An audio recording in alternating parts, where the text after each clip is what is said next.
What's up, guys? It's Patricia from tarantulaheaven.com. Miss Spidey is right there. She is my G Rosea, and she was just moving a little bit earlier. We've got the jealous cat right there. I am watching her closely to make sure she doesn't get too curious about Miss Spidey. Today I wanted to share some really cool research. I've definitely talked about how tarantulas can benefit us in medical ways for things like chronic pain, certain degenerative diseases. I am so excited to talk about this, and this has to do with a specific tarantula, the king baboon tarantula, and how they are looking at this tarantula's venom to see how it can help us learn about how to treat chronic pain. I hope that with more things like this, people can learn to see that tarantulas and spiders are such a beneficial part of our larger world.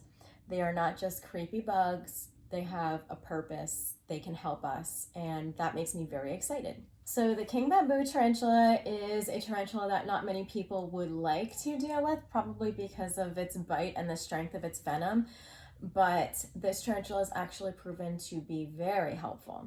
So according to a new study, this tarantula's venom is starting to unlock secrets to help us deal with chronic pain. So it's educating us about how the body deals with chronic pain or pain, perception of pain.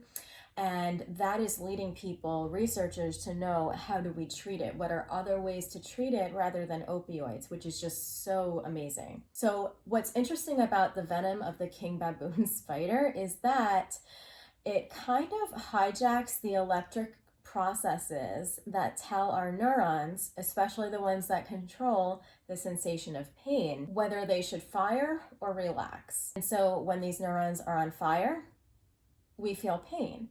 And when these neurons fire and they can't relax or turn off, then we get what is extended chronic pain, which many of us deal with. I think every one of us has either dealt with some sort of chronic pain ourselves or knows at least one loved one or friend who deals with chronic pain.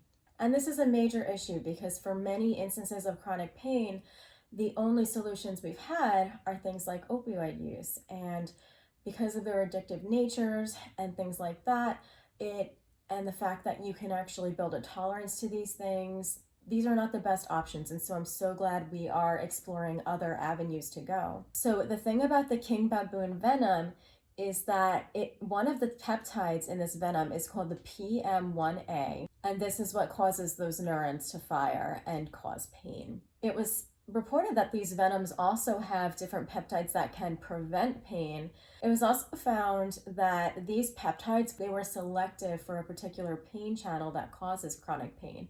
So that's really fascinating, and that's the thing that has helped the most.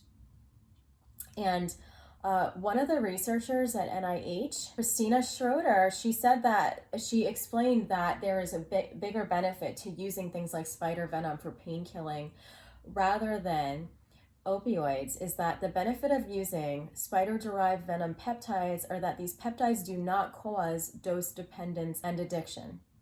She also added that because they don't rely on the receptors that oxycodone or morphine would latch onto and can also be more precise than opioids, there can be less side effects. This also decreases the risk of having to increase the dose of opioid due to becoming desensitized. So fascinating and so important. So what was interesting about the venom of this spider is that the venom hits a lot of different pain channels in the body. Now, this particular tarantula's venom is not selective. Because this spider's venom impacts a lot of the pain channels all at once, it might cause individual neurons to not be as likely to become desensitized as it would with an opioid, because these opioids, they can only do one channel at a time, where they are selective. So Sean McKay, chief of pain medicine at Stanford University, said, imagine if you engineered a different peptide that does just the opposite,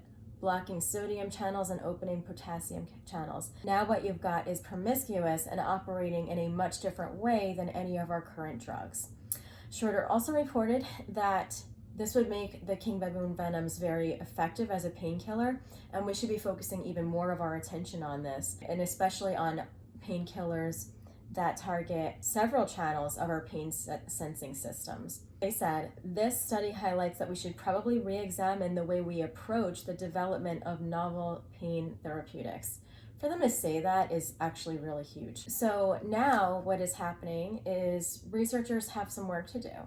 So now that researchers have determined what this peptide does, they'll now be studying how it works on a molecular level, and they might try to see if this process can be reverse engineered to, instead of cause pain, relieve pain. And yeah, I do agree. I am not a scientist.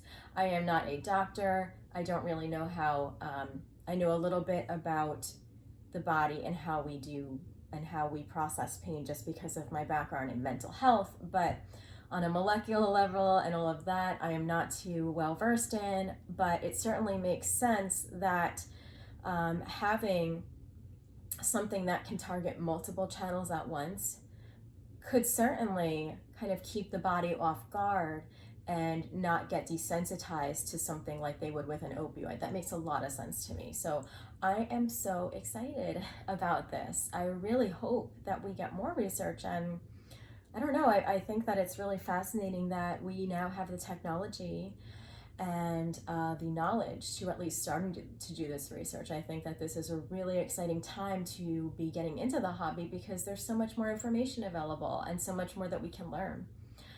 So I would love to hear what you think about this study. Do you guys have king baboons? And does this make you appreciate them more? All right, guys, take care. Have a good rest of your Tarantula Tuesday. Bye.